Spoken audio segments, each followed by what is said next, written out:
Midun, you can start.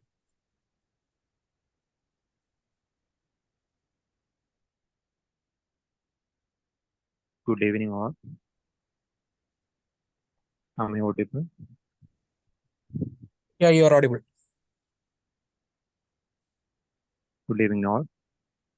After a while, Spiceroute Kerala is restarting our case presentation series, and we are starting with CNS case presentation. We are blessed with two eminent moderators for this session. It is with warmth I welcome Dr. Vidya, consultant neurologist from BPS Lakeshore, to chair this session, and along with Dr. Vidya ma'am, we have Dr. Aishwarya V. Nambudiri, who is consultant family medicine, and she is a Spiceroute Kerala led, is also going to chair this session. And we have Dr. Misna, the family medicine resident, who is going to present this session, present the case. And I welcome Dr. Misna, and I welcome all academic enthusiastic young doctors to this session. I request the moderator to chair this session. Thank you, Dr. Mithun. Good evening, everybody, and welcome to the academic session. I'm Dr. Aishwarya. We have with us Dr. Vidya, who is consultant in neuromedicine at BPS Lakeshore, and case presentation by Dr. Misna VK. So, Dr. Vidya, would you like to say something? Yeah, good evening, all. I think I'm addressing this audience for the first time. So they include like family medicine DNBs. That is what I understand. We have a family medicine program in Lakeshore, so I know them very well. I think it will be. I think it should be an interactive session, and look forward to a good interactive session today. And thanks for choosing me for the moderator as a moderator for the program. Thank you, ma'am. Shall we begin, Dr. Misna? Yes, ma'am. Okay. Today, I'm presenting the case of Mr. X, who is a 61-year-old male from Thevara, Kochi. Education, he studied up to 10th standard. He was working as an auto driver. Date of admission, 16th of April, 2024. Date of examination, 20th of April, 2024. Informants were patient and his son.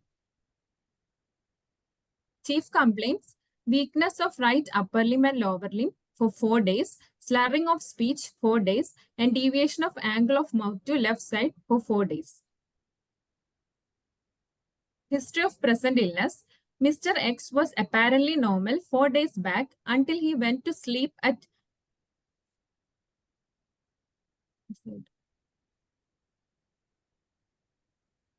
It's not audible. It's not audible. No, ma'am. Sorry, it's not audible.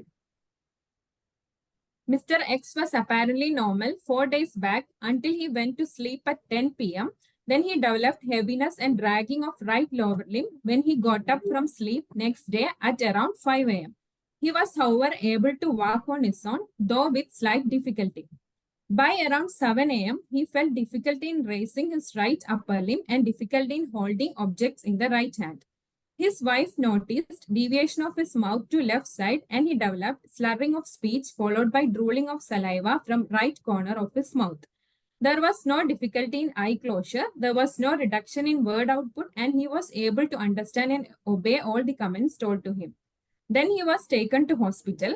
After reaching the hospital, when he tried to walk, he fell down and noticed that he could not walk on his own and required assistance.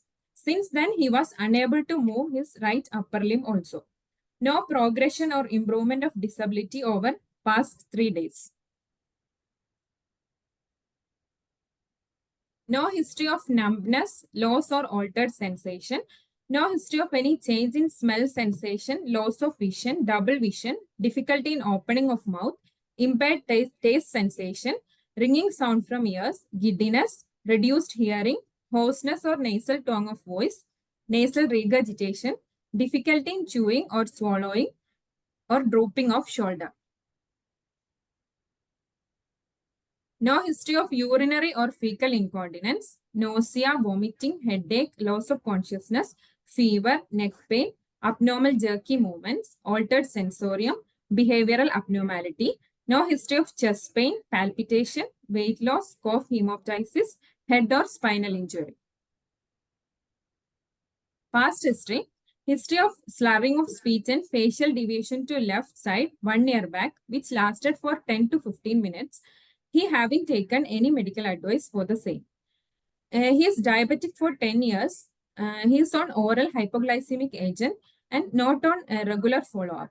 No history of hypertension, dyslipidemia, coronary artery disease, peripheral vascular disease, rheumatic heart disease, bleeding or clotting disorders, seizure disorder, thyroid disease, bronchial asthma, COPD, and pulmonary TB. No history of any previous surgeries. Drug history. He is on tab metformin 500 milligram twice daily and a poor drug compliance. No history of any drug allergy. Moving on to family history. His mother was diabetic, had history of stroke at the age of 65. She died at the age of 80. His elder brother is diabetic. No history of any transient ischemic attack, CVA or CAD, or malignancy in other family members. Personal history. He consumes a mixed diet, able to perform activities of daily living until the onset of weakness. Currently, he is requiring support. Denies history of ethanol consumption or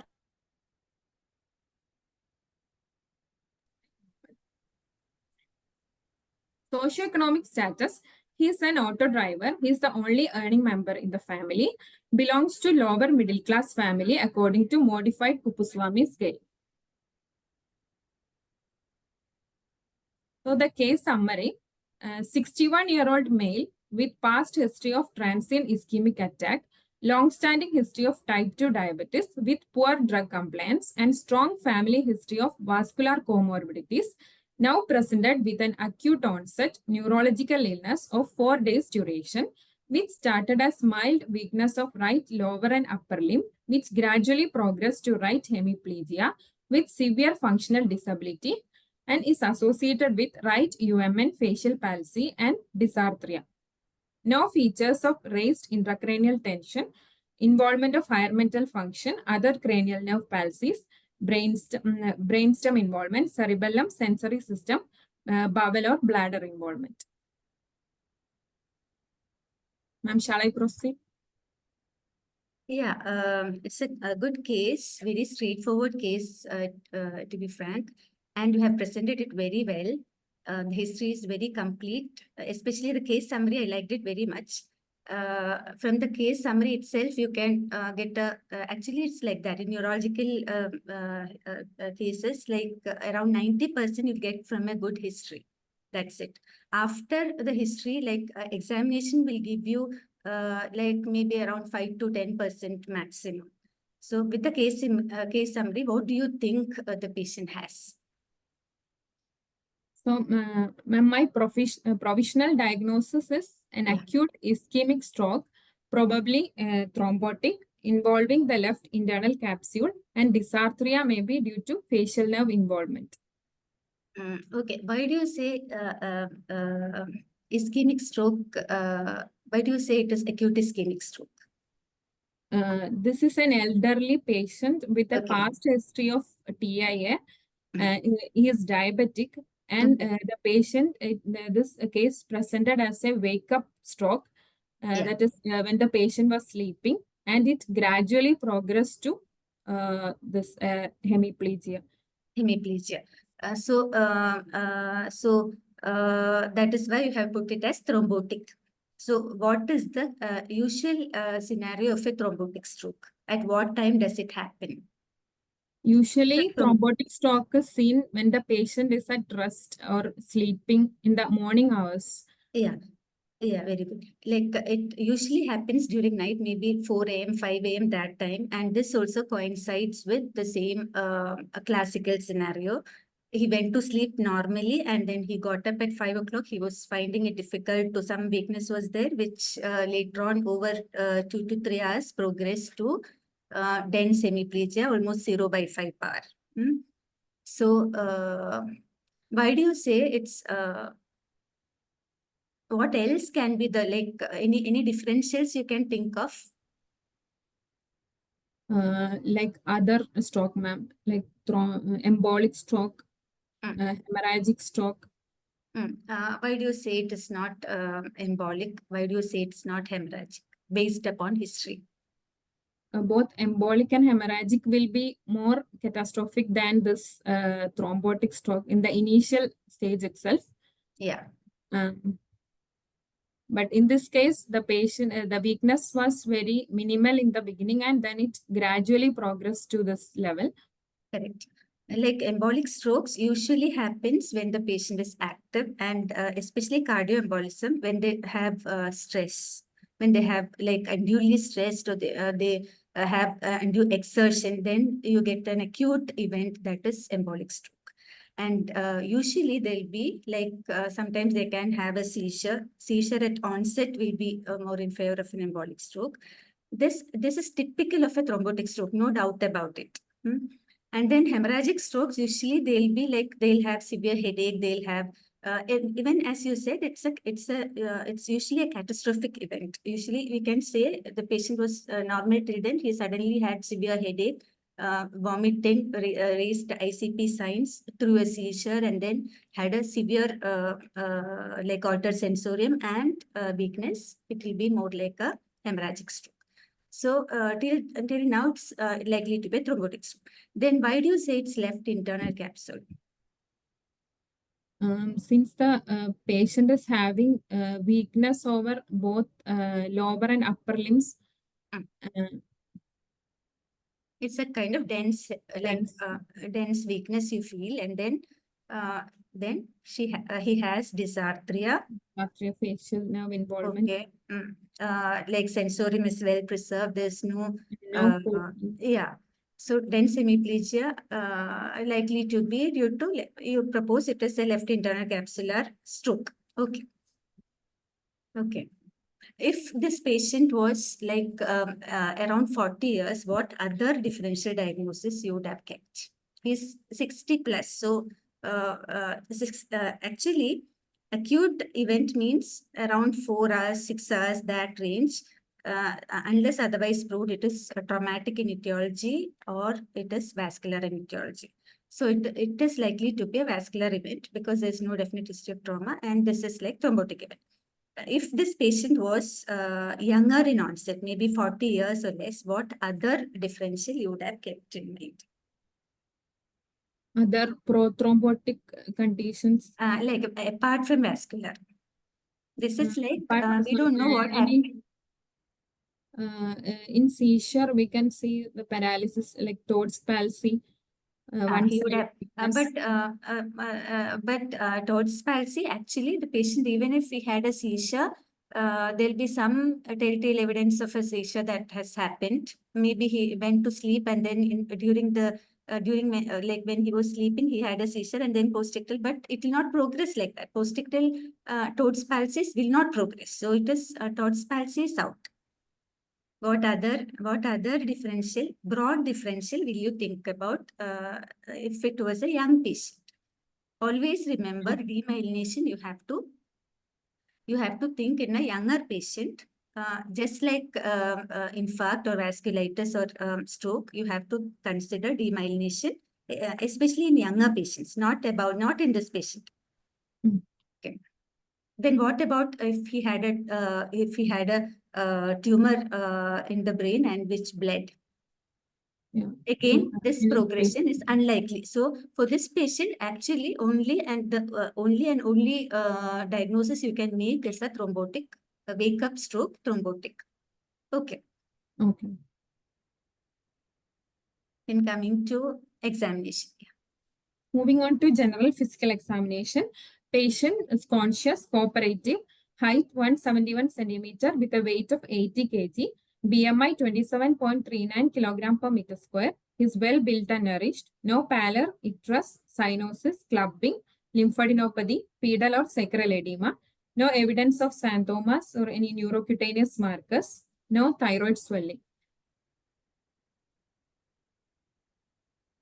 Vital signs. Pulse rate 78 beats per minute, regular rhythm, normal volume and character, no carotid bruit, no vessel wall thickening, no radioradial or radiofemoral delay. All peripheral pulsations were equally and bilaterally palpable. Blood pressure 140/90 millimeters of mercury, left arm supine position. Respiratory rate 16 cycles per minute, abdominothoracic, normal depth, no use of accessory muscles for respiration. Temperature 97 degree Fahrenheit, right axilla. Saturation was 99% in room air. System examination. Central nervous system examination. Higher mental function. Patient conscious, cooperative, well oriented to time, place and person. No hallucination or delusion. Appearance and behavior appropriate. Patient was emotionally stable. Intelligence normal. Memory, immediate, recent and remote intact. Attention and concentration normal. Language and speech, comprehension, repetition, naming, reading, word output was normal. Writing could not be assessed. Dysarthria was present with difficulty in pronouncing letters like p, b, m, etc. And patient was right-handed. Moving on to cranial nerve examination. Olfactory nerve was normal. Optic nerve, visual field normal by confrontation test on both sides. Visual acuity, color vision was normal. Pupil round and reactive, 3 millimeter in size. Pupillary reflex, both direct and indirect normal. Accommodation reflex normal. Third, fourth and sixth cranial nerve, no gaze preference, ptosis, lid retraction, squint, normal ocular movements in all cardinal directions. Trigeminal nerve, sensory part, motor part was normal, reflex normal, jaw jerk absent. Facial nerve, right side, forehead wrinkling present on both sides. Patient was able to close right and left eye. There was loss of nasolabial fold on the right side. Angle of mouth deviated to left side. Blowing was not possible. Anterior two-thirds of tongue taste sensation was normal. Vestibulocochlear nerve, both cochlear part and vestibular part normal. 9th and 10th, uvula central, palatal arch and motility normal. No nasal regurgitation, nasal twang or hoarseness of voice. Gag reflex normal. Spinal accessory nerve normal. Hypoglossal nerve, tongue, no atrophy, fasciculation, no deviation on protrusion and power was normal. Moving on to motor system examination. Attitude of the patient. Patient in supine position. Right lower limb extended and externally rotated. Right arm adducted and internally rotated. Elbow slightly flexed and forearm pronated. Bulk, no wasting or hypertrophy noted in upper and lower limbs. Tone, the arm, forearm, thigh and leg muscles was spastic. It was hypertonic, like spastic type. Left side the tone was normal. Power, upper limb power was 1 on the right side and 5 on the left side. In shoulder joint movement, elbow movement and wrist movement. Lower limb also power was 1 on right side and 5 on left side. In the hip joint, knee joint and ankle joint movements. Reflexes, conjunctival, corneal and gag was present. Abdominal reflex was absent on right side. Plantar reflex, extensor on right and flexor on left. All the deep tendon reflexes were exaggerated on right side. Moving on to sensory system examination. Fine touch, vibration, joint position sense, pain and temperature was intact on both sides. Cortical sensations, tactile localization, 2-point discrimination, stereognosis and graphesthesia was normal on both sides. Cerebellar function tests were all normal. Finger nose test, heel knee test, and dysdiadochokinesia was done only on the left side, which was normal, and tandem walking was not possible. Signs of meningeal irritations absent. Skull and spine normal. Stance and gait, patient is unable to stand or walk on his own. Auscultation of neck, no bruit over the supraclavicular fossa, no carotid bruit. And other systems were within normal limits. Cardiovascular system, respiratory system, and GI examination were all within normal limits. Moving on to the summary after examination. 61-year-old male with past history of TIA, long-standing history of type 2 diabetes with poor drug compliance and strong family history of vascular comorbidities, now presented with an acute onset neurological illness of 4 days duration, which started as mild weakness of right lower and upper limb and gradually progressed to right hemiplegia with severe functional disability, which is associated with right UMN facial palsy and dysarthria. No features of raised ICT, involvement of higher mental function, other cranial nerve involvement, brainstem, cerebellum, sensory system, bowel or bladder involvement, and no other complications. On examination, the positive findings were hypertonia, brisk deep tendon reflection, weakness on right lower and upper limbs with extensor plantar on right side, deviation of mouth to left side with loss of nasolabial fold and drooping of angle of mouth on right side, with associated difficulty in pronouncing labials. Okay, a summary. Actually, after examination, do you feel you are wiser? Any way wiser than before examination? Ma'am, from the history itself, We could arrive at a diagnosis. diagnosis And probably it examination was supported the history finding. Yeah, it was confirmed on examination. Other than that, we did not find any other findings which actually was a surprise. No. No. That's why I told, like, a good clinical history itself is sufficient for arriving at a diagnosis. So I wanted to ask you one or two things. How will you examine? Now it is very easy because he has grade 1 PAR, means he is flicker of movement. That is what I understand. If it was, how will you grade the muscle PAR? Grade 0 is no movement. No movement. Grade Okay. 1 is just flicker of contraction. Okay. Grade 2, patient can move by eliminating the force of gravity. Patient Okay. can move. Okay. Grade 3, patient can move against gravity. Okay. And grade 4 can move by giving some resistance. Okay. And 5 is normal power. Normal PAR. So let me ask you, like in hemiplegias, like it is due to pyramidal tract involvement, right?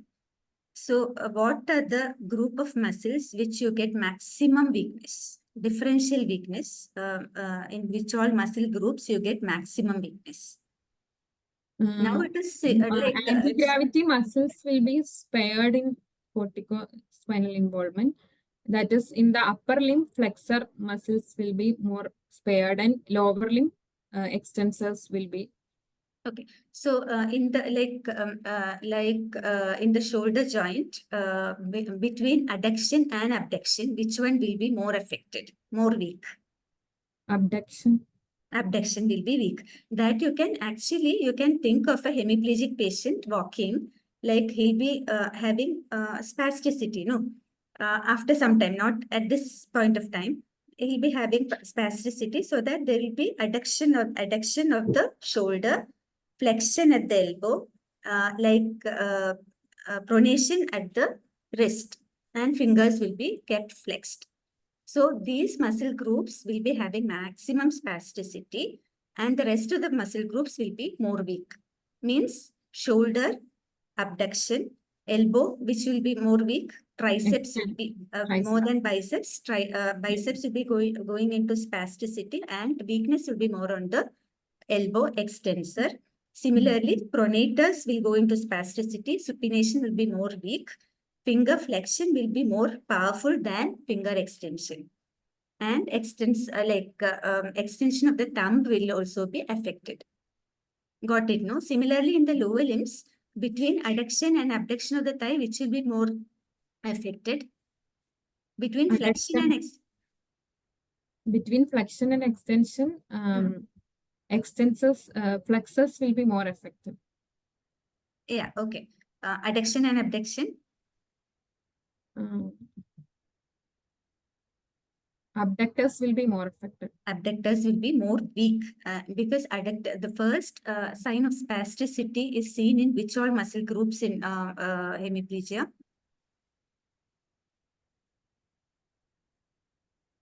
Upper limb abductors, lower limb abductors, flexors. Upper limb, it is pronator Adductors, spasm. flexors. Upper limb, always remember, it is pronators. Okay. You know, we check for pronator catch and all, no? Earliest sign of spasticity will be affecting the pronators in the upper limbs and adductor spasm. Adductors will go into spasm initially in the lower limbs. Okay, so adductor will be going into spasm so that abductor will be more weak. In the knee, which will be more weak? Flexors will be more weak. Yeah, it will be like extension. So flexion will be more weak. And which one? Dorsiflexion or plantar flexion? Dorsiflexion Dorsiflexion will be more weak. That is why they tend to have a toe walking. So you can remember like this: the spasticity will be involving the group of muscles which are less affected, and the other opposite groups will be more weak. Especially dorsiflexion, like knee flexion, hip flexion, and finger extension, wrist extension, supination, elbow extension, and what you call shoulder abduction. That's it. That is the pattern in hemiplegia. Okay. And then another thing that I wanted to ask you is how will you differentiate? How will you differentially examine, like, for example, triceps muscle, whether it is grade 2 or grade 4? It is difficult to say because online, I think it will be difficult to explain, but how will you, like... you should eliminate the force of gravity before Yes. examining. Means, Okay. Okay, how will you do that? saying that it is grade 4.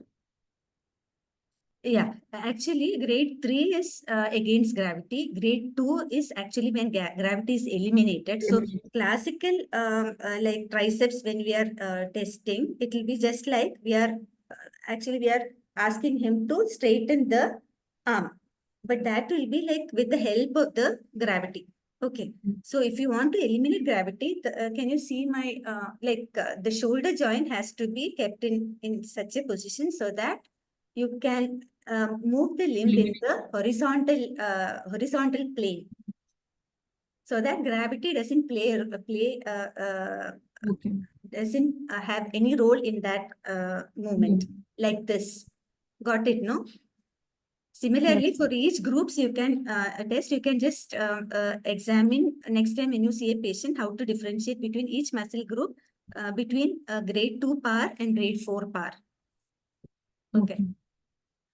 Then another thing I wanted to ask you, you kept telling patient has UMN facial palsy. Okay, so why you say only the facial, why any other cranial nerve is not affected? The lower part of the nucleus of cranial facial nerve have only unilateral innervation. Okay, okay. All other cranial nerves have bilateral innervation. Yes, very good. Because all other cranial nerves have bilateral innervation except this lower part of facial nerve, which has only unilateral innervation. That's why it's getting affected. Any other cranial nerve can be affected just like that, though not very common. Hypoglossal nerve. Hypoglossal, very good. Hypoglossal, as well as sometimes, no, you can get palatal weakness also.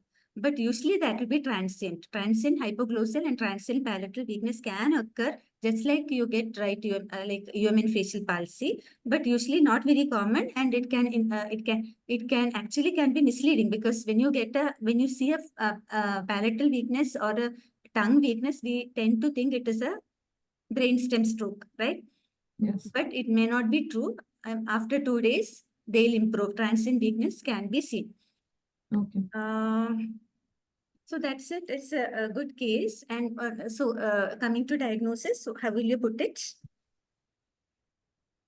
Diagnosis: acute onset right-sided dense hemiplegia with right UMN facial palsy and dysarthria due to an acute ischemic stroke, possibly thrombotic in origin, with site of lesion being left internal capsule, possibly involving the lenticulostriate branch of left middle cerebral artery, without any complication. Functional status: the patient is bedridden and also diabetes mellitus. Okay, very good. The diagnosis, it has to be in this format. Whenever you give a diagnosis in a neurological case, the first thing that has to come is what syndrome the patient has. Means in this case, he has a dense hemiplegia that you have told, like acute onset, everything. So it is actually hemiplegia, which whatever the patient has, the syndrome the patient has. It could be a paraplegia, or it could be what you call right upper limb monoparesis, like that. That whatever syndrome, whatever neurological deficit he has, whatever syndrome he belongs to, that has to be the first thing. And then second thing is anatomical localization. Where do you think the lesion is? Which part? What is the anatomical localization? For this, it is. Yeah, you have told like a left internal capsule. We have discussed that. And then what is the etiology? Etiology here, it is actually thrombotic stroke, likely thrombotic stroke. And also you have told probably lenticulostriate branch of left MCA. Okay. And then finally, you have to say what is the functional status, like whether he is ambulant, whether he is bedridden, like that, and other comorbidities. That is the usual diagnosis in a neurological case. You have done it very well. So coming to what kind of discussion do you want? Like more of clinical discussion or management part?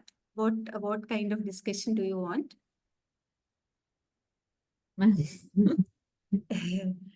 So I'll ask you, I think we'll discuss about hemiplegia. That will be better, hemiplegia, how to go about. A patient comes for the exam, patient has hemiplegia, how to go about it, how to localize what are the what conditions should come to your mind, and how to localize, and then we'll come to the management. Okay. Okay. What is hemiplegia? One-sided weakness. Okay. Weakness.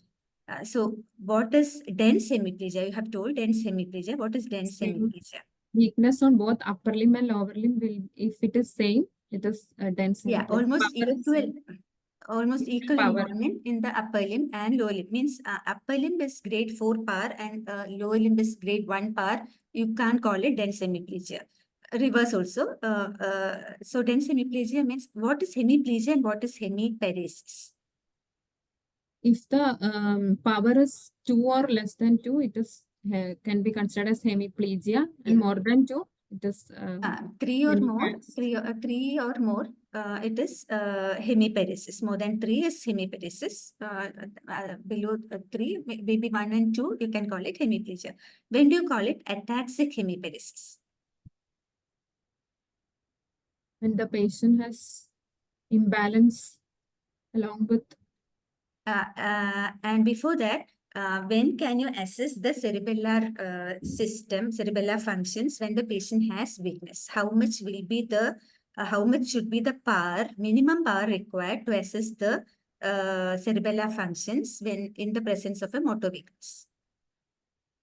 3 or more. Yeah, should be at least 3. More than 3 is needed. More than 3 is needed actually, because finger nose coordination Finger-nose. and all you have to test, means at 4. least grade 3 power should be there.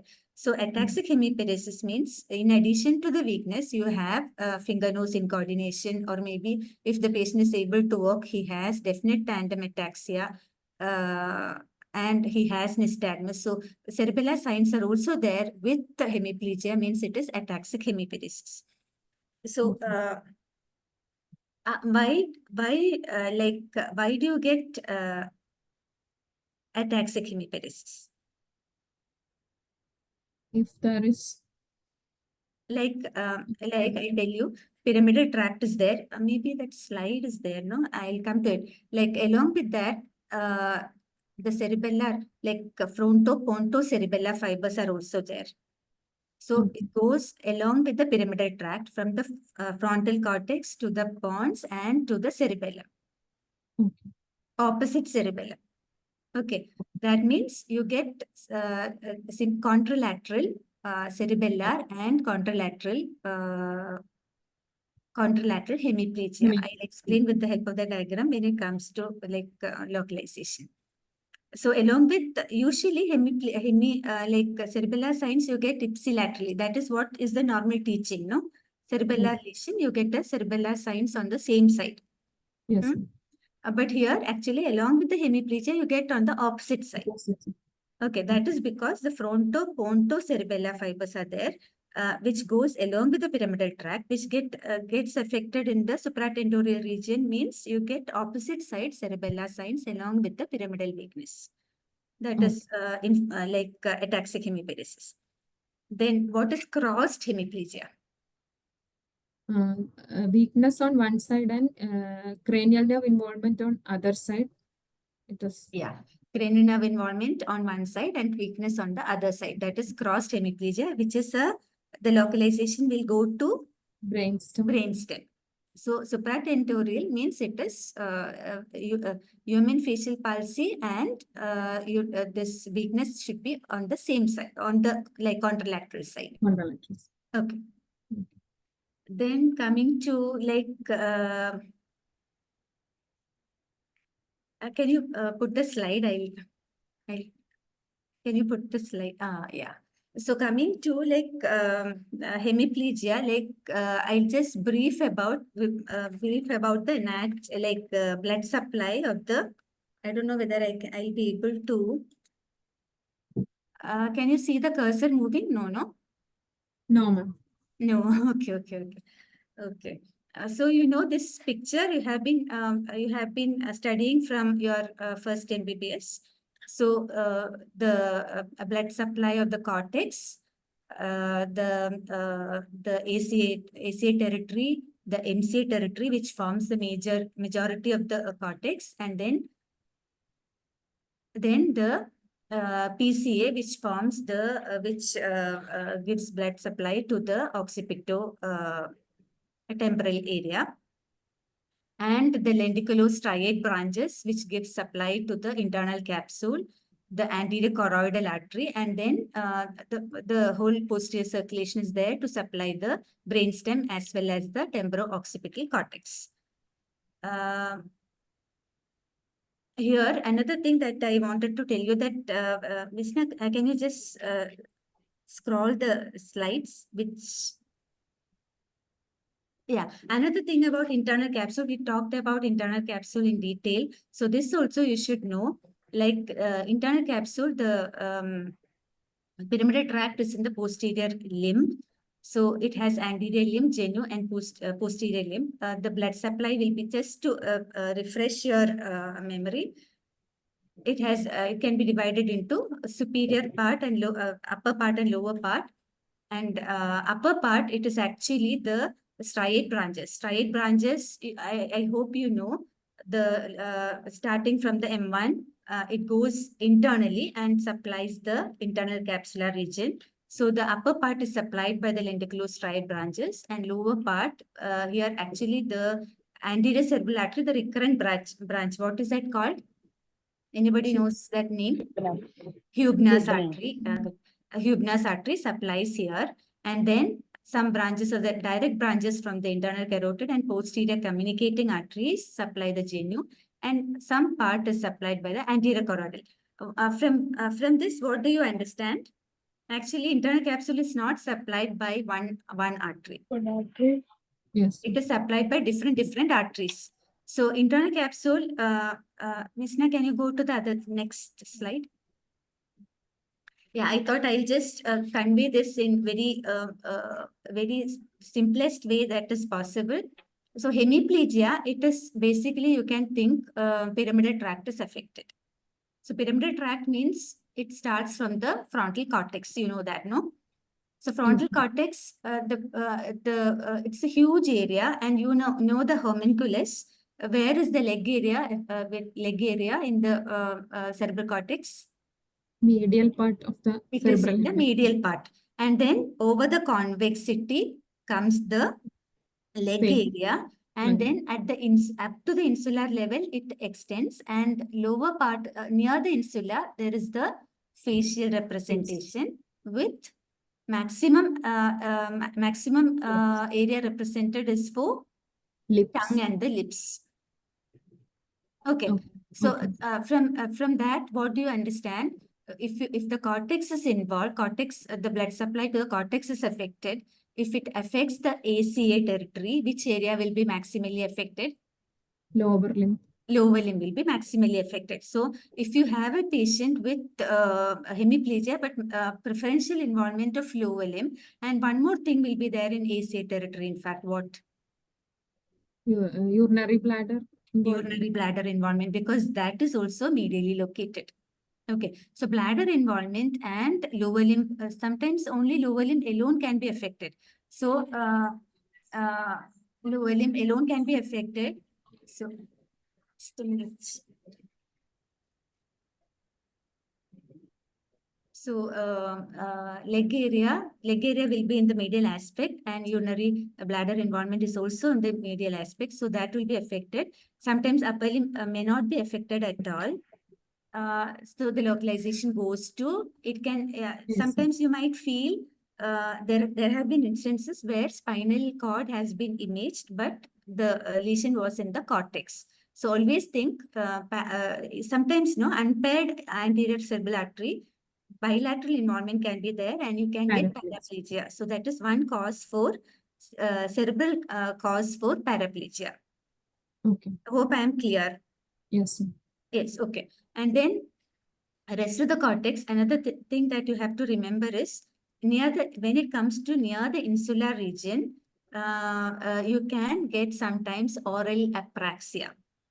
Even the lip, the facial weakness may not be there, tongue weakness may not be there, but they will not be able to say something, or they'll be will not be able to it's called oral apraxia. Okay. So what are the other features which point to cortex as the area of involvement?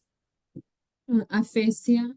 Okay, aphasia, very good. Then Seizure. seizure, very good. So if the patient has a seizure, patient has aphasia. Aphasia, which side should be which side? Dominant hemisphere. Dominant hemisphere. In this patient was right-handed, no? So right-handed individual, which will be the dominant? Left will be dominant. If it was left-handed, what will be the dominance? Right.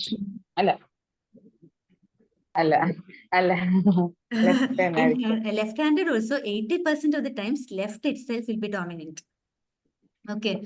And in 20% it will be right hemisphere dominant. And what is crossed aphasia? What is crossed aphasia? Anybody? Misna, are you there? Yes, ma'am. Yeah, okay. Crossed aphasia means? See, if it's a right-handed individual, But, the language dominance is on the left side. left Okay. side. But the infarct has happened on the right side. Okay. But still the patient is The aphasia. patient is aphasia. That is crossed aphasia. Means you cannot, it is because of development of language which has crossed from one hemisphere to the other in the early childhood. That is, so many explanations are there. So crossed aphasia means right-handed individual, right-sided stroke, and the patient gets aphasia. Okay. Okay. So aphasia, and aphasia itself may be you have Broca's aphasia. I think I'll explain it later, but I'll just tell you, like Broca's aphasia, the lesion is, Broca's area is a small area, right? It's in the frontal cortex, and Wernicke's area is in the temporal cortex. So, if you get a small infarct in the affecting the cortex, you either get a Broca's aphasia or you get a what? Wernicke's aphasia. Wernicke's. If you get a global aphasia, it tells you what? It's a large infarct, or what? Two infarcts. Okay. Understand? Two infarcts, one involving the anterior part and one involving the posterior part. So, two infarcts, multiple infarcts, when do you get it? When there is a proximal occlusion or a cardioembolism. Understand? So, global aphasia in a patient with stroke, it denotes two things. Either it's a large infarct or two infarcts at different areas, probably embolic. So, the proximal artery has to be imaged, and you will have to look for like cardioembolism. So that is about aphasia. So you said seizures, they'll have aphasia. What else can they have? Loss of consciousness. Loss of consciousness when? Again, if the infarct is very large. Loss of consciousness is due to what? In a stroke, loss of consciousness is due to what? Yes, cerebral edema. It's due to reticular activating system affection, right? So loss of consciousness, usually alertness or loss of consciousness, alertness, actually it will be maximally affected in a brainstem or thalamic stroke. But if it is large infarct, you can get altered sensorium or drowsiness or loss of consciousness. Then,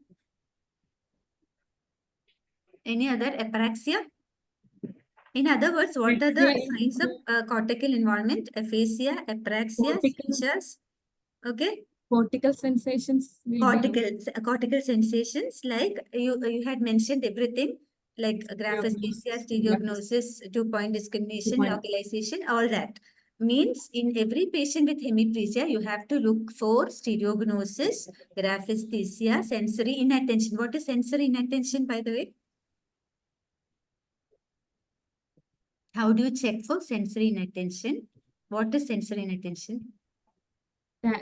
Ask the patient to close the eyes and then touch on patient's hand or arm, and then tell the patient to say where I touched to localize that site.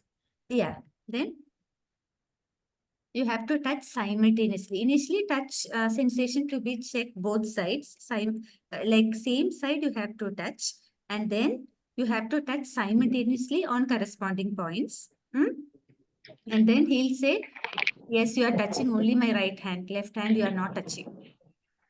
Okay. Okay. So that is sensory inattention. Okay. And what is it due to? Similarly, you can have spatial neglect, hemi-neglect. Okay. Hemi-neglect means just like language, you're following, no? It's okay. Yes.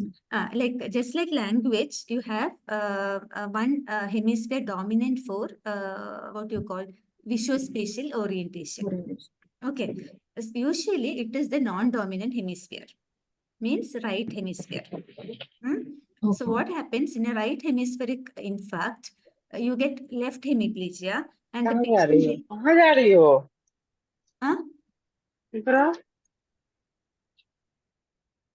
Sorry.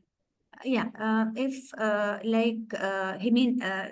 left side, it will be like hemi-neglect, means that area, they'll not, just like sensory inattention, you get spatial neglect.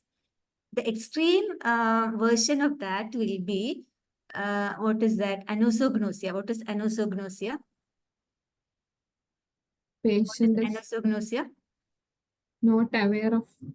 Yeah, anosognosia means the patient will have left hemiplegia, but if you ask her like what happened to your left hand, they'll say like, no problem, I don't have any problem with my left hand. Understand? Means they are not aware of the deficit. that is also part of neglect. The problem with that is the recovery will be delayed because they're not aware, they'll not try to improve, they'll not do any, they'll not cooperate with physiotherapy. So hemi neglect is a sign of cortical involvement. Okay. And then what is gaze palsy? Gaze palsy, can it occur? Gaze palsy? Even subcortical also gaze palsy can occur, but more of cortical involvement. What is gaze palsy? Why Vagueness. gaze palsy? Not able to, Ah, eye will be yeah, moved to one side. yeah, which side? How will you remember that? Like from just like pyramidal tract, the frontal eye field is there in the area number 8. So from the frontal eye field, the pathway for gaze control that also travels along the pyramidal tract to reach the where in the pons, right? Horizontal eye movements are controlled in the pons. Once. Pons. PPRF you have heard of, no? Parapontine reticular formation, Yeah. and then to the 6th nerve, opposite 6th nerve. That Okay. means left frontal eye field. If you stimulate, the eyes will look to the right. Right side. So if you have, in this example, he had a right-sided weakness, no, left-sided. Okay, left-sided weakness means, sorry, left-sided infarct means what will happen? That frontal eye field is not working. That means he will not be able to look to the opposite side. Right side. So he will be looking to the left side Left only. side. Understand? That means you can think like that. If the patient, and when it comes to the pons, the reverse will be true. Understand? Pontine lesion on the left side, what will happen? The same side he'll not be able to look. Okay. You got my points? Yes, ma'am. Yes.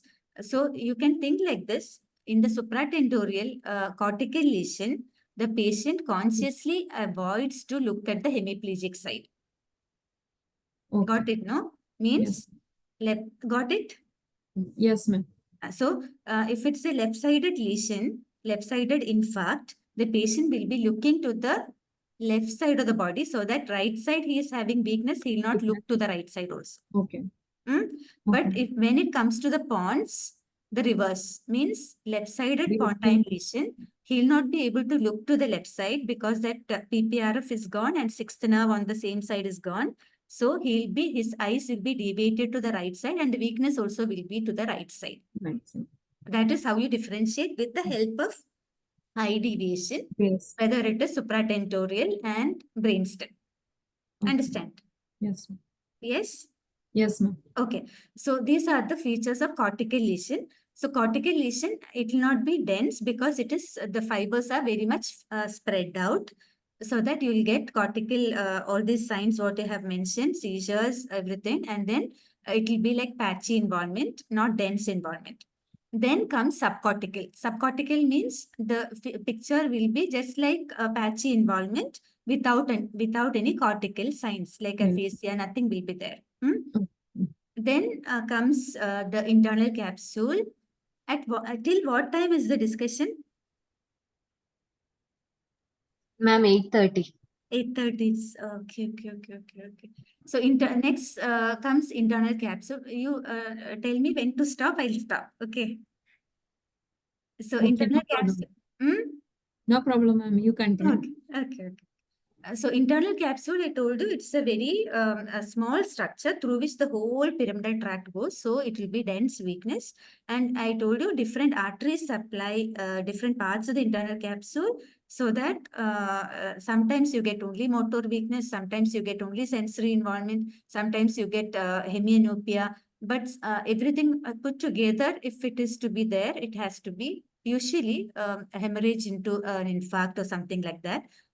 Or maybe a large infarct, then only the whole area will be affected. But hemiplegia will be dense. Okay. Then it descends to, so till now we are talking about anterior circulation, means the internal carotid artery goes and divides into middle cerebral artery, anterior cerebral artery, and the branches, everything actually up to this area, the infarcts are due to the impairment in the Arteries. anterior circulation. Okay. Now you come to the what? Brainstem. Okay. Brainstem. So brainstem, the pyramidal tract goes in the almost in the medial, almost at the medial side, and then up in the medulla, lower part of the medulla, it crosses to the opposite side, decussate, that you know. So midbrain, what are the cranial nerves which can be affected along with the hemiplegia? What all cranial nerves you have to check? Third and fourth. Third and fourth, because they are the nearest to the like cerebral peduncle. Okay, so third nerve involvement on one side and it will be crossed hemiplegia. You know that brainstem, it will be Quadrilateral. crossed hemiplegia. So third nerve involvement is there, means it is, you call it Weber syndrome. Bus. And fourth nerve also can be affected, and red nucleus can be affected. If it is affecting the red nucleus, what is the additional finding you will get? Tremors. Tremors. Tremors. Tremors. How will you remember what is the syndrome called? Weber's. But the other one is Weber's. In a red nucleus involvement, it is Benedict. How will you remember it? Benedict solution, you know? One Yes. of our teachers used to say this. So still I remember like that only. Because Benedict solution, it is Benedict's reagent, that red color comes, no? So you Yes. think like that. So Okay. Benedict's syndrome, it's red nucleus plus third nerve involvement with hemiplegia. Okay. Okay. Coming to pons, which nerve will be affected? Like again, I told you it will be in the anterior part, and the most of it is in the medial part. So sixth nerve is most commonly affected. Sixth nerve, and sometimes seventh nerve. 6 and 7 together, what do you call it?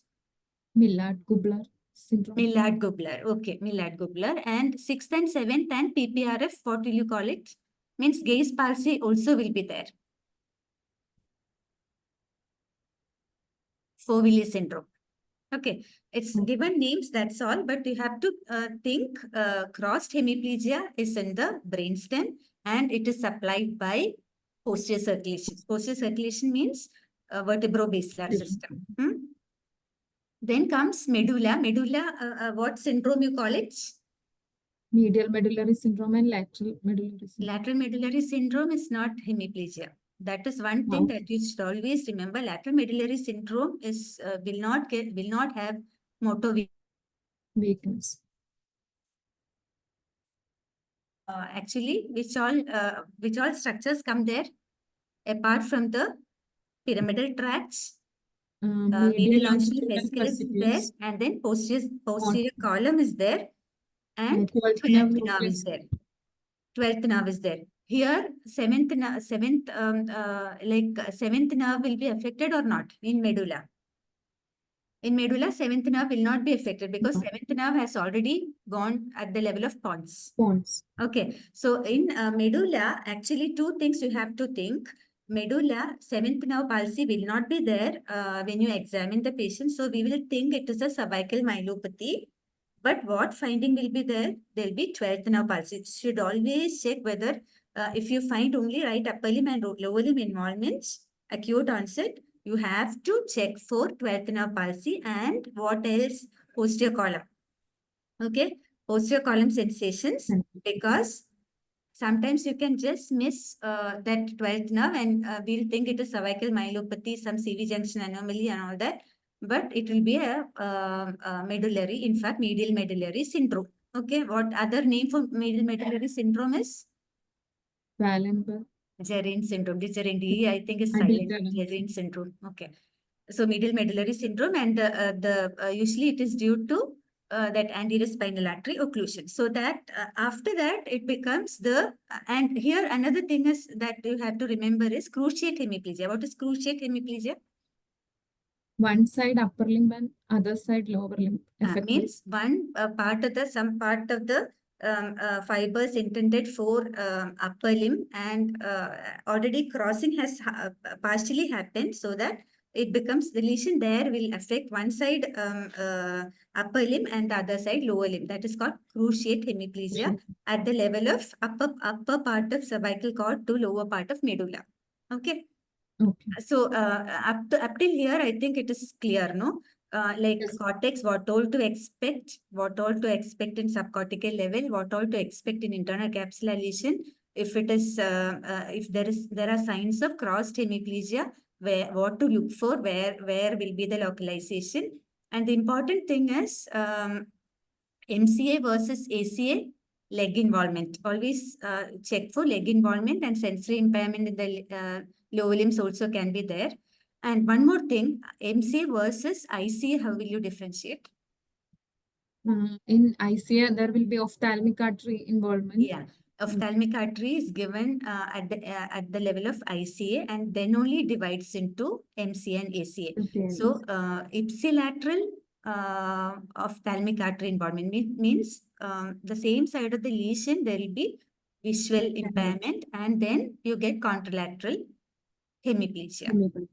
These are the things that you have to remember whenever you see a case of hemiplegia. I think localization, I think you should be almost thorough with this. Okay. And then do I have show something like next slide? Can you put? Aphasia. This also I'll just discuss because most of you may be knowing about this, but I just tell you how to remember different aphasias. See, aphasia means difficulty in you call language, expressive or receptive language. So basically, you consider this as a closed circuit. Okay. So what happens is primary auditory area is here. Heschel's gyrus, you know, no? Superior temporal gyrus. So whatever you listen through your ears goes to the primary auditory area.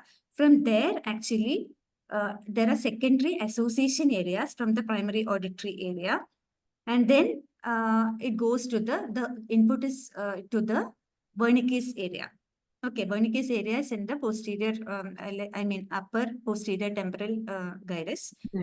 So whatever, if you what the words or the whatever we are listening to, it is given a meaning in that Wernicke's area. So if you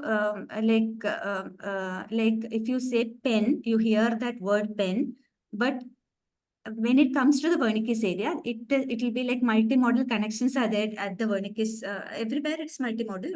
Like Wernicke's also has multimodal connections. So it will be given a meaning at the level of the Wernicke's area. And these, from there, fibers go to the Broca's area, which is there anteriorly in the frontal lobe. From the this part is called arcuate fasciculus. And then from the Broca's area, it goes to the whatever cranial nerve nuclei are there, which is important in articulation. Okay. So, tell me what will happen if that circuit, and one more thing is there, like anterior to the Broca's area, there is an area called motor association area. Okay, motor association area, and posterior to the Wernicke's area, sensory association cortex is also there. So what will happen if that Wernicke's area is affected? See, comprehension is not there. Comprehension is not there. So Wernicke's area, comprehension is not there. So whatever you tell you, patient cannot comprehend. The motor area is normal, so the word output will be normal. So what will be the fluency? Fluency will be hyperfluent. Okay. Understand, no? So the it will be a fluent speech without like comprehension. So they'll almost like diary of words. They'll be going on telling something. We'll think it is a psychiatric problem. Okay. So how will you differentiate between, and then comes the arcuate fasciculus. Arcuate fasciculus is gone means Repetition will not be there. Whatever the person is telling, we are telling the patient, he can understand, but he cannot repeat. His spontaneous speech will be normal because the Broca's area is normal. But repetition alone will be affected if arcuate fasciculus is gone, and that is called conduction aphasia. Understand? And Yes. then comes to Broca's aphasia, the spontaneous speech, motor part of the speech is abnormal. He can understand, but repetition is also abnormal because this circuit cannot be complete, no? The repetition is abnormal. The patient cannot, the spontaneous speech fluency will be very much reduced. It's called telegraphic speech or anterior speech or motor aphasia, Broca's aphasia. Okay. So I told you about an area in front of the Broca's area, which is called sensory, motor association cortex. The importance of that is here the repetition will be preserved because you see in the diagram that arcuate fasciculus connects to the Broca's, and from the Broca's it goes to the output goes to the motor nuclei, cranial motor nuclei. So the area in front is affected. It is transcortical motor aphasia, where it will be just like Broca's aphasia, but repetition will be normal. Understand? Okay. And then transcortical sensory area is there behind the Wernicke's area, where actually repetition will be normal.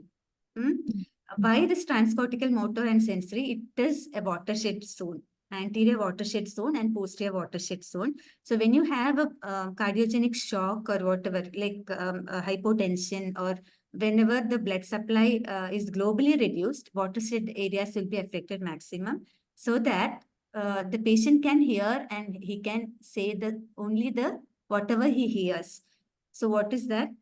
It's almost like echolalia. Understand? Only Yes. echolalia. Whatever tells. We tell him, he can repeat it. Only repetition will be preserved.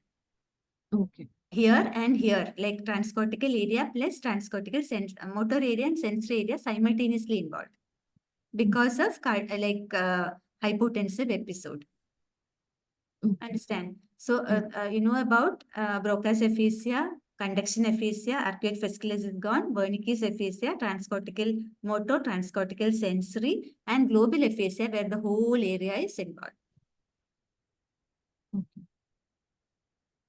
Naming, reading and writing will be affected in all areas. So usually you have to go by spontaneous speech, whether it is fluent, whether there are any paraphasias. What are paraphasias? That also we'll discuss. What is paraphasia? Instead of what he want to say, he'll. Yeah, there are two types, like literal and semantic. Semantic means this meaning will be almost same. Like instead of pen, he'll be saying pencil. Okay. Okay, that is semantic. Language is almost same. Literal means what will be the example? Like pen and hen, almost similar sounds, but it will be totally different meanings. So usually Broca's aphasia, you can get semantic paraphasias. Almost close, meaning will be almost close, but the words will be different. That is paraphasia. Neologisms are typical of Wernicke's aphasia. Wernicke's aphasia. Okay. I think if time is up, or maybe like 2 minutes, you tell me how will you manage this case? First, when the patient probably will present in the ER, check the vitals, secure the airway. If the GCS is low and all, we have to intubate the patient. But in this case, airway, breathing, circulation was intact. And put an IV cannula, take an ECG, check GRBS, send blood for the routine investigations like CBC, RFT, HbA1c, serum electrolyte, lipid profile. Then immediately move the patient to take a CT brain. First, to rule out any bleed. and take a CT angiogram to see for any large vessel occlusion. But this patient it is a wake-up stroke and patient is out of window period, so there is no scope for thrombolysis. Very good. So we can give the loading dose of antiplatelets. One more thing, Ms. Na, like a wake-up stroke, what else can you do? Like to know whether this patient is still thrombolizable. We can do a MRI diffusion weighted image, and we can look whether it is an acute. Like diffusion weighted and flare mismatch. Flare. It is called. Flare sequence also you have to take. If it is there in the diffusion, restriction is there, means it's an acute infarct. But flare, if it is there, you can't thrombolyze. If flare has not started, like it's not showing any signal changes, means you can still thrombolyze. So MRI actually for acute stroke, actually CT is sufficient. CT with CT angio to look for vessel occlusion, that is sufficient. But wake-up stroke, we take additional MRI, diffusion and flare to look for this, whether we can thrombolyze or not. If the patient is in the window period, thrombolyze, and if not, give a loading dose of dual antiplatelets, clopidogrel 300 milligram, aspirin 325 milligram, statin 80 milligram, and a PPI. Okay. Okay. Why you give clopidogrel 300 milligram? Usual dose is 75, no? Why do you give clopidogrel 300 milligram? Basically, the half-life of clopidogrel is 5 days. Right. So if you give 75 milligram, it may not act immediately. Okay. So a loading dose is given to get a adequate blood level. But aspirin is not like that. 325, it will act then only. So, and what is the like aspirin, the dose of aspirin for maintenance? 75 to 150 milligram. Actually, current guidelines say it is around 100. Even 50 is 50 to 100 is what they say now. Like 75 should be sufficient. Earlier it was 150. We used to give for stroke, it was 150, but now the recommendation is 50 to 100 is sufficient. Maybe you can add dipyramide to it, clopidogrel, or aspirin plus dipyramide. This is the and one more thing. I forgot to ask you, like, what are the mechanism of stroke? That also you should be familiar. Like, what is the mechanism of stroke in this patient?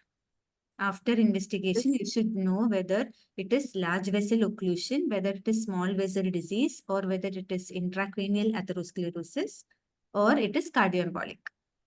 So the final diagnosis, not for case discussion, final diagnosis, if you are like after evaluating the patient, you should be able to tell what is the mechanism of stroke in each patient, whether it is embolic stroke, whether it is like large vessel occlusion, whether it is small vessel disease like lenticulostriate artery occlusion, or whether it is intracranial atherosclerosis. This and last will be cryptogenic.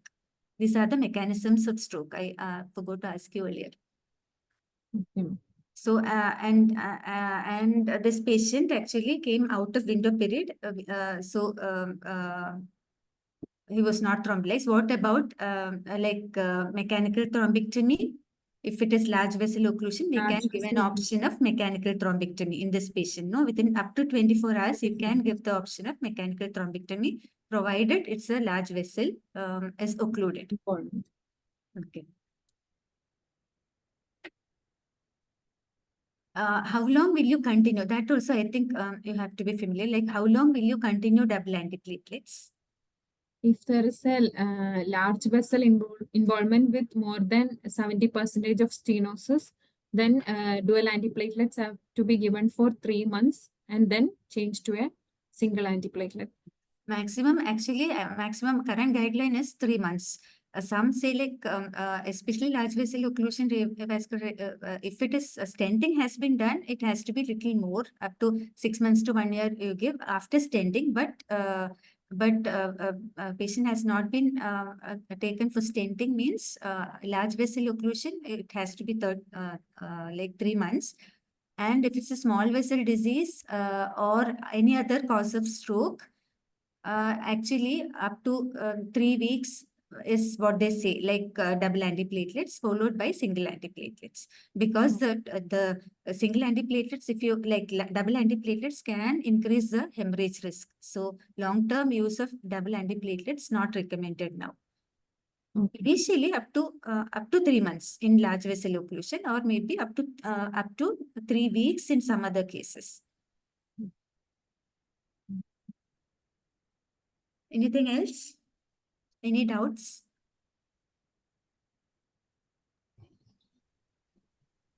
Vidya ma'am, Yeah. that was a very wonderful discussion, ma'am. And Yeah. Dr. Misna, that was a very good case presentation. I just wanted to ask Dr. Misna, how will you manage this patient as a family physician? I mean, what can you do as the patient's family physician? First of all, I should educate the patient and family regarding the condition, the chronicity of the condition, the importance of physiotherapy, rehabilitation, importance of drug compliance, then lifestyle modification. And if the patient has some other psychological problems like depression due to this the sudden onset stroke, then I have to take care of that. Then all psychosocial and spiritual support should be given to the patient and the caretaker. Okay, Dr. Misna, I'll just summarize the points whatever you said are correct. As family physicians, we can ensure the continuity of care. We can we can go for home visits to the patient's house and do follow-up. And then we can also manage the comorbidities like diabetes, or if the patient is hypertensive, we can, follow up and manage that. And along with that, as you said, we can educate the patient and the family members. We can tell them about the importance of physiotherapy. Then also give advices on since the patient is bedridden, and the patients can be bedridden, no? So you can give advice on bed sore prevention. How to identify bed sore, how to prevent bed sore. Like in prevention of bed sore, you have to ask the patient to change, the relatives to change the position every 2 hours. Use of air bed or water bed, then check for the pressure source and pressure areas, and do the initial management as soon as possible. Then after that, nutrition advice can be given, like give protein-rich diet, fiber-rich diet. And management of constipation is also very important, because that is a very common complaint especially in bedridden patients. So you can advise on management of constipation, prevention of constipation. And then if the patient is on urinary catheter, Foley's catheter, about catheter care, you can advise them. And as you said, the psychological aspect also, take care of the patient's mental health, counsel the caregivers, and address caregiver burnout also. So I think that as a family physician, for the holistic care of the patient, you can look into these aspects also. Okay. Okay. And some doubts we have, ma'am, Vidya ma'am. Yeah, tell me. About use of low molecular weight heparin. Dr. Yeah. Avinash has asked. Low molecular heparin, actually, anticoagulation is indicated only for embolic strokes, like mainly cardioembolic strokes and cardioembolic or artery-to-artery embolism. Artery-to-artery embolism or cardioembolic stroke. Also for like APLA syndrome, valvular heart disease, like that. So, and for preventing DVT prophylaxis.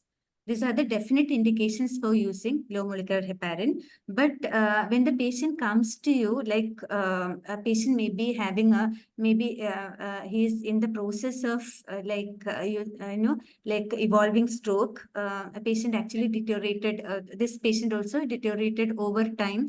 So usually we give low molecular heparin for maybe 3 to 5 days, especially if there's worsening in weakness, usually after admission and all. that is actually off-label. So definite indications for low molecular heparin is cardioembolism, or artery-to-artery embolism, or to prevent DVT prophylaxis. Especially DVT prophylaxis is indicated in this patient because grade 1 PAR, he'll have to have DVT prophylaxis, or APLA syndrome or valvular heart disease and all that. But another thing that I wanted to tell you is, like, we don't know whether it is cardioembolic till we evaluate. So, like, we do an echo, we find LV dysfunction, severe LV dysfunction, that could be a reason for embolic stroke, maybe Holter we are doing, it will take 3-4 days. So, so actually, from a practical point of view, even if you give low molecular heparin in the initial 3-4 days till the investigation is complete, I think we are doing justice, though it is off-label, because we don't know whether, till we evaluate, we don't know what is the cause for the stroke. So unless it's a large infarct, cerebellar infarct, where low molecular weight heparin is totally contraindicated because it can increase the bleeding risk. So other like lacuna syndromes, or maybe like smaller strokes, there's no harm in giving low molecular heparin for initial 2-3 days till the evaluation is complete, till you know what exactly you're dealing with. And one more thing I wanted to tell you, like this hemorrhagic transformation happens after 48 hours after acute stroke. So you should be very careful in giving low molecular heparin or heparin unnecessarily, especially if it's a large stroke, if the patient has altered sensorium, large stroke, if you suspect a cerebellar stroke. Hemorrhagic transformation is common after 48 hours. So initial 48 hours, actually we are safe. Even if you give, like, it won't bleed, but after 48 hours, you have to be very careful, and it should be like one case-to-case basis. Okay, ma'am. Another doubt, prevention of complications. Prevention of complications, like as Madam said now, patient has to be, like, most important complications in stroke, especially like this bedridden patients, is DVT, then pneumonia, and then bed sores, urinary tract infections, aspiration pneumonia, all that.